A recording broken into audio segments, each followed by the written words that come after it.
That's what this movie sounds like if you don't have subtitles on.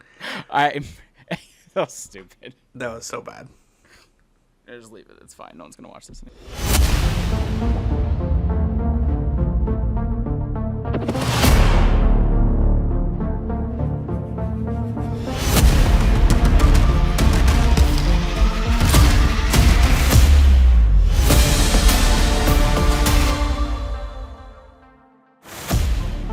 Welcome back to the Clean Slate Video Club. I am Carson Phillips. That guy over there is Daniel Garza. And we've been watching alien abduction movies. This is our fourth, but not least, alien movie. And I think it might be my favorite of probably. the mix. It is a kind of, I think, underrated film. And that is The Vast of Night, which is a film from director Andrew Patterson. And off pod, we were just kind of talking about behind the scenes, like, we didn't hear about this movie because it came out officially to wide audiences during the COVID era. Like deep in, like May 15th everything was shut down. So this movie did release in drive-in theaters, which is actually really cool. I feel like this is the perfect drive-in movie as it kind of follows that kind of vibe of like a early 50s, I guess, kind of vibe of that kind of alien, like Twilight Zone, that kind of thing. Hardcore, but the movie was originally rejected by 18 film festivals before being accepted by Slamdance, which is real independent film, unlike Sundance. So come at me. Actually, if they wanted to give me money, I would take it. I wouldn't even. Yeah, I would scrub this from the internet in a heartbeat. Slamdance doesn't have that kind of money. Anyways, Amazon did purchase the film and release it, so we actually can watch it now on Prime. And let's hear that logline, though. All right, guys. This is The Vast of the Night. It always depends on like how long I say the title is like me getting to the actual logline. This is, without a shadow of a doubt, on the count of three, say it with me. Anyway. All right, guys, here is the logline. One night in New Mexico, which is funny because they filmed this in Texas, in the late 1950s, a switchboard operator and a radio DJ start hearing a strange signal over a radio frequency. Ooh, this is based on two true stories, partially. Oh, my mic cut it out just now. Yours? You can keep going. Okay. So this is based on a true story about two people who disappeared whilst searching for aliens. I wasn't like briefed on what you were about to say. I was just making stuff up. I was just saying it's based on two random true stories. Wait, are you like restarting your recording? No, I'm still rolling. Oh, okay. I'm going handheld for a second. Don't worry about it. We're working on it. Cool. So anyway, This is guys, gonna be great B-roll. Let's It's just gonna cut to you for like 10 minutes. All right, so let's talk about acting and performances here.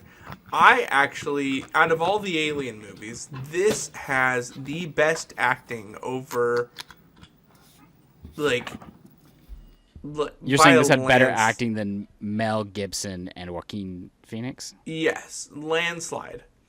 Oh, hey, That's high Sheep praise. Detective is on Prime.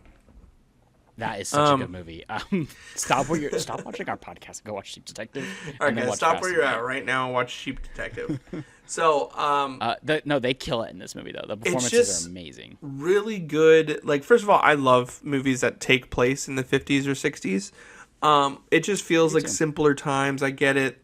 The world was a different place, but it just feels like the age before social media and everybody being connected in a certain way is just always kind of like a breath of fresh air for me. So anyway, I believe that the main characters here, they have such a good like really on-screen presence and on-screen chemistry.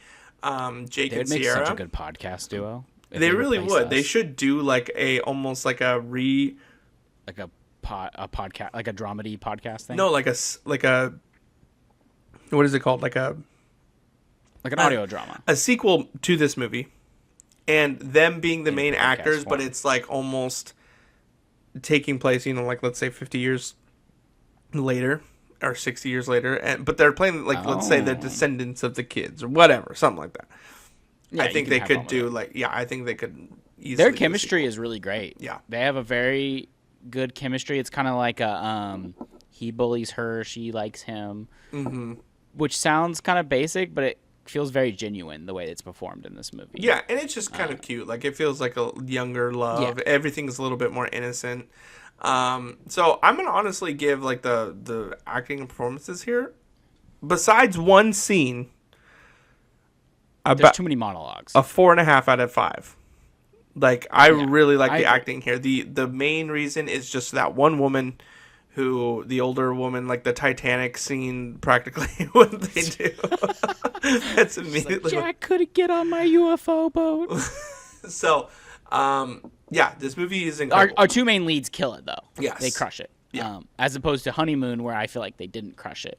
So Nothing was the leads kind of crushed. carry this movie forward. Fair enough. That is fair in that one. Story-wise, I absolutely love this story. I think it is a clever concept. I guess to kind of get, it's a switchboard operator and a disc jockey just trying to figure out what's going on in their small town. It's basic, and it's something you've maybe heard similar stuff before, but I haven't seen it on screen really. So I think it works awesome. I love the radio aspects of the story, but they don't get. At first, I was a little worried. I thought they're gonna be tethered to the radio station and the switchboard, but they go on a whole adventure, and it's great. I think they used the locations they had very well in the story, and then also story-wise, if you've listened to like any like old radio dramas from the 1950s, this is very on par with that in some ways, which is fun. Well, there's kinda homage gets to into, like, War the of the conspiracy Worlds too, theories because throughout that the was very one of the beginning, too. like earliest audio stories. What? Accidental hoax. Yeah, It hoax was an also. accidental hoax. And their radio station is also called WOTW, which is a homage to War of the Worlds. War of the Worlds. Yep. Nice IMDb fun facts. No, I just knew that.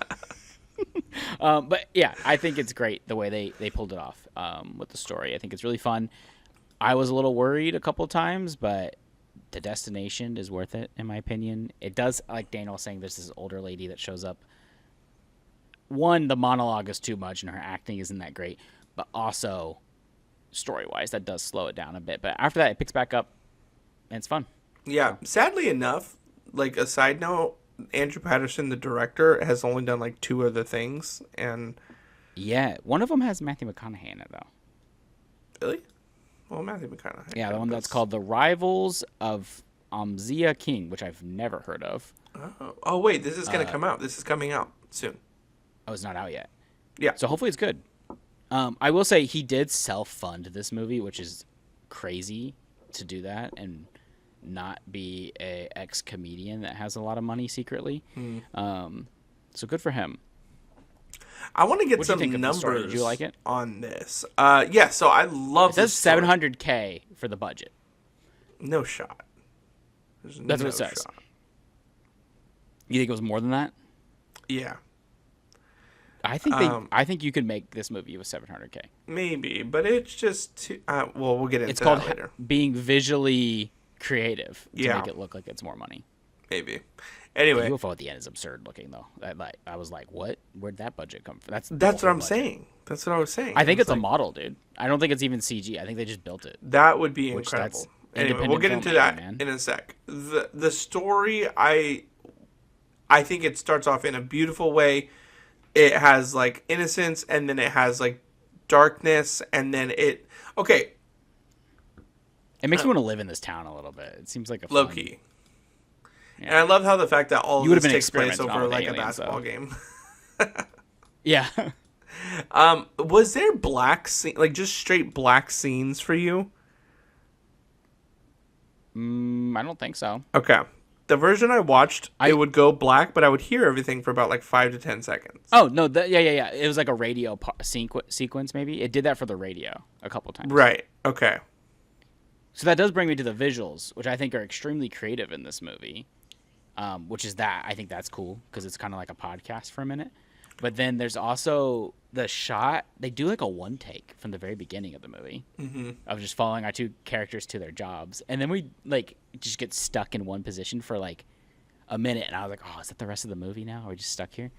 And then it does like another like almost like a drone dolly shot on crack where they go like all over the place, and they do that a couple times, which is visually really fun and make something that could be boring really entertaining. I was like, what is? I literally screamed. I was like, what is happening? They also have that one scene where it's the like it's almost like you're watching it through the old tube television, like back in the day. That was really interesting. That's cool. That's how it starts too, right? It Yeah, starts with the tube TV. They kind of go back and forth on that. Really cool.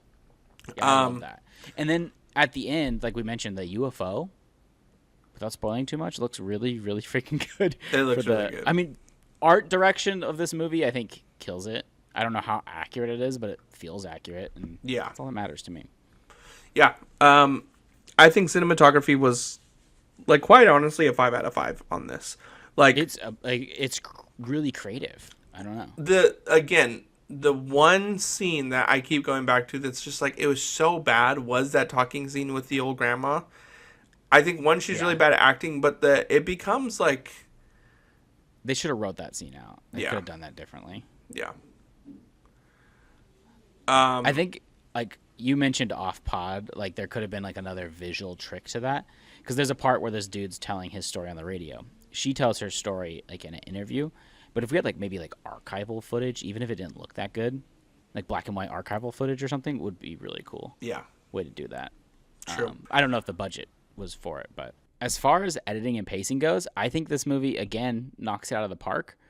It is missing a little pizzazz, in my opinion, in the editing and pacing, but overall, for a movie that the first 10 minutes is just two characters walking and talking and just kind of hanging out, I think it flies by really quickly, especially once you get into the mystery of it all. But yeah, the beginning, I know some people probably won't like the intro.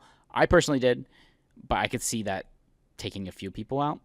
But overall, very fast-paced, despite being a movie that's mostly just dialogue. And that's hard to do, to make a movie feel fast when it's just people talking the whole time. Not a lot of physical action, but I think that's fine for this one. I don't know if I agree with that completely. I feel like there is quite a few moments that are sitting, but like it feels really good. Like we're going everywhere on this movie. Like there's probably two main scenes that are like sitting and kind of just like the car helps a lot. Like yeah, but I think overall this movie is really well balanced in terms of where we're at and where we're going. So yeah, I mean to me, this movie was pretty much perfectly paced, besides one or two scenes. I just keep harking on that scene. I know it's annoying. It's like, a rough scene. And it was a really like every big movie downfall has that, for me. Though, where there's like some strange old lady that explains the plot. Like every movie has something like that. It just seems so out of place for something that's been going really well. So I had higher expectations. Side note about the production of this movie. The director was making commercials and shorts for Oklahoma City Thunder, which the basketball team. And he was also saving all his money to make this, and it was filmed in 3 to 4 weeks. $700K. Wow, that is really quick.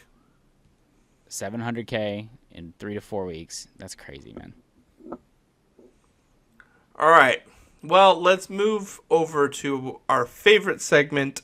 What? The production team removed the three-point line in the basketball court and the gym at a cost of $20,000, and they found functional switchboards which were used at that time. So they just jacked up the basketball gym to make it look more like historically accurate. Wow. That's cool. I love that. I love doing that when you don't have money. That's like a bold move. Yeah. I have to keep like cutting out when I'm like, get out tonight. Get out of my room. Get out. Daddy's working. Dude, oh my gosh. It's literally every time I'm on a call now, she like gets in here. I'm like, she's getting points for you. We're getting more views. She's been naked for like 15 That's crazy. That's crazy. Okay, never mind. We don't want those kind of views.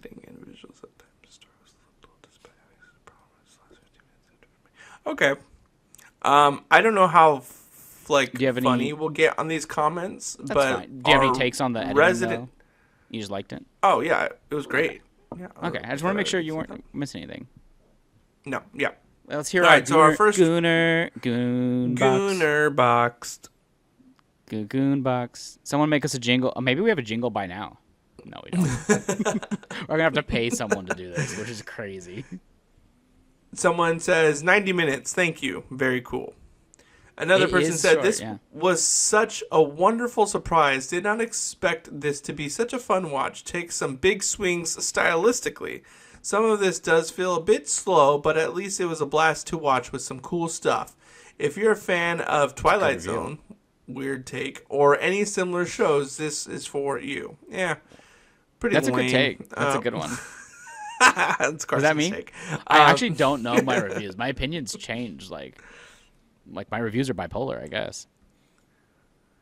Okay, I don't know what this person is trying to say. You let me know if this is funny to you. There are few things better than a good sci-fi movie. We? WEE. Do they mean like a small sci-fi movie? Like it's not real big. It's like a very more smaller story. Like this isn't an over-the-top story. I don't know. Anyway, I don't know what they mean by that. So it feels like a lot of people have a similar take, but I don't know. I really would buy this. This had my attention. It hit the ground running and had legs, but it ran off a cliff in the last 20 minutes. No, the last 20 minutes are the best part. The last 20 minutes and the first 20 minutes, I feel like are excellent. A lot of people are saying the story was a little dull. You know what? I could see the story being a little dull. It needed an actual Gray.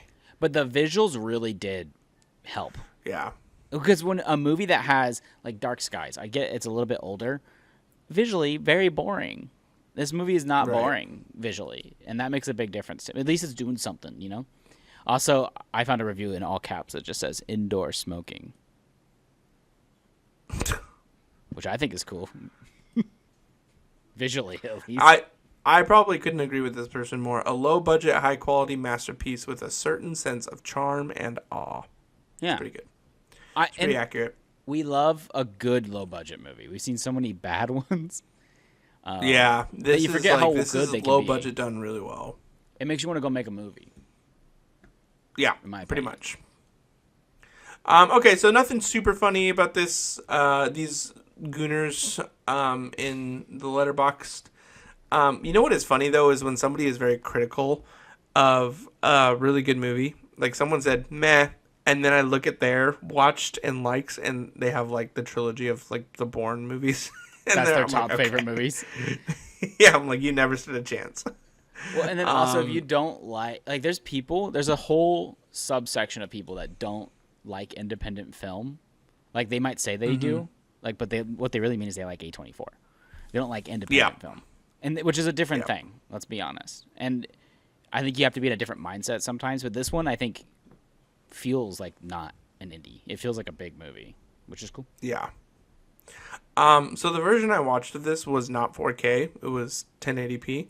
And I really want to go back and watch it in 4K. But I think I might try to get Rebecca to watch this. Yeah, this is a good date night movie, actually. You should dress up like you're in the 50s. That'd be fun. I don't know if we have any 50s clothes, but that'd be fun. You could just wear a button up and pants that are too big. I don't know if I have those. I do.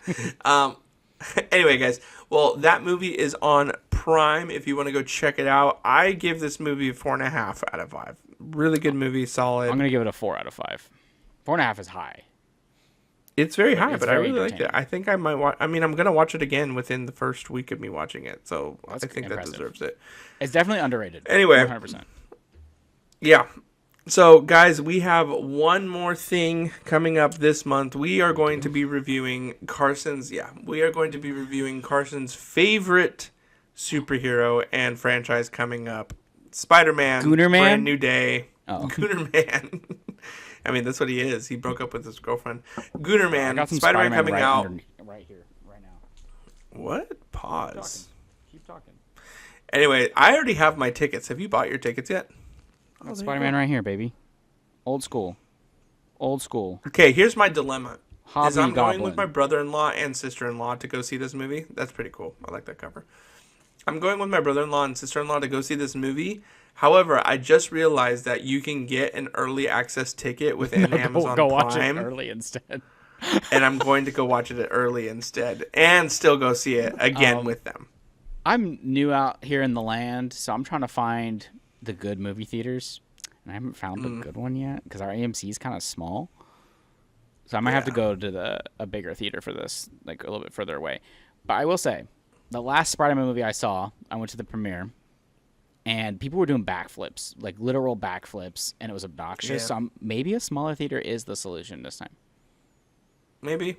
Yeah, we'll talk about our experiences Movie of theater an Ohio viewing and a Stockton viewing of the Spider-Man One of us movie. is getting shot. That's crazy.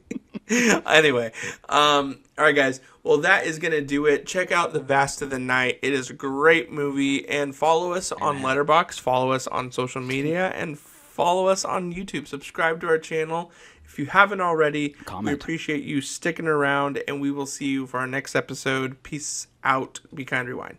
Peace. Love you guys.